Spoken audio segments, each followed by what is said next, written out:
Hola, ¿qué tal amigos? Bienvenidos a Divulgantes, el lugar de encuentro entre las ciencias y las humanidades. Hoy vamos a hablar de la revolución científica del siglo XII.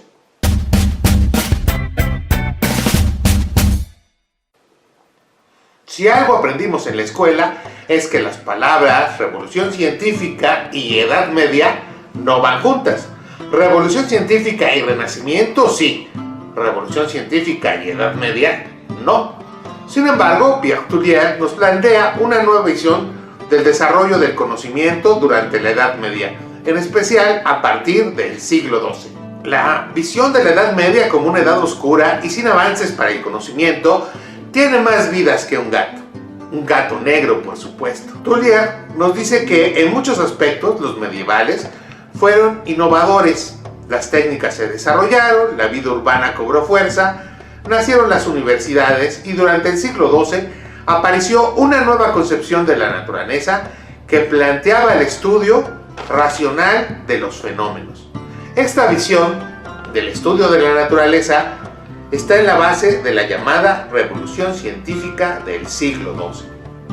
En la historia es común hablar de la revolución científica a partir de las contribuciones de Copérnico, Galileo, Kepler, hasta Newton, es decir, del Renacimiento a la Ilustración, y donde en la Edad Media no pasa nada, 10 siglos sin avance del conocimiento. Esta narrativa ofrece una imagen distorsionada y falsa de la propia historia del conocimiento.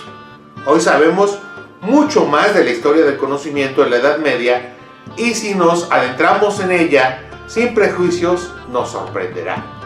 A comienzos del siglo XX, diversos historiadores reaccionaron contra la imagen simplista de la Edad Media en una corriente historiográfica conocida como la rebelión de los medievalistas. Una de las tesis de estos historiadores es que el contraste entre la Edad Media y el Renacimiento no es total y completo como tradicionalmente se plantea.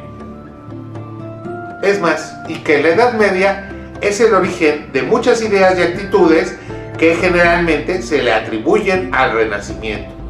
Las continuidades son mayores que las rupturas. Étienne Gilson, un especialista en filosofía medieval, en 1922 escribía: resulta necesario relegar al dominio de la leyenda la historia de un renacimiento del pensamiento que sucede a unos siglos de sueño, oscuridad y de error. La filosofía moderna no ha tenido que emprender la lucha para establecer el derecho de la razón contra la Edad Media. Fue, al contrario, la Edad Media quien estableció esos derechos. Algunos historiadores de la ciencia, a principios del siglo XX, se dieron a la tarea de estudiar a mayor profundidad y rehabilitar varios aspectos de la Edad Media. Entre los defensores de la ciencia medieval figuran los grandes maestros y pioneros de la historia de la ciencia, como Pierre Duhem, Dean Thorndike y George Sarton. Por supuesto, sus tesis y concepciones historiográficas tienen réplicas y no siempre resultaron acertadas. Sin embargo, la imagen de la Edad Media como carente de conocimiento es insostenible. La tesis más polémica de estos historiadores de la ciencia es la continuidad entre Edad Media y Renacimiento, pero no el desarrollo del conocimiento dentro de la propia Edad Media. La revolución científica del siglo XII o el Renacimiento del siglo XII, como también se conoce, se basa en una nueva mirada sobre la naturaleza. Por supuesto, respetaban su contexto religioso, pero en lugar de analizar la naturaleza en un marco exclusivamente teológico, se propusieron interpretar la naturaleza según la física, secum physico, en especial la escuela de Chartres. Entre los miembros de esa escuela se halla, por ejemplo, Guillermo de Conches, que se pronunciaba por el uso de la razón para comprender la naturaleza y decía: el recurso al Espíritu Santo no debe servir de coartada a la pereza intelectual. Otro que pensaba lo mismo era Pedro Abelardo. Afirmaba que Dios había creado la naturaleza de tal manera que ella misma pudiese producir los efectos sin la intervención de cualquier poder exterior. Ni siquiera Newton pensaba eso.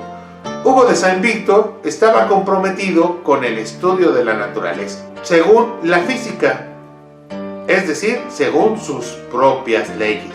Otro pensador medieval de esa época es Adelardo de Bath, un monje medieval que llamaba a los musulmanes maestro, que murió hacia 1150.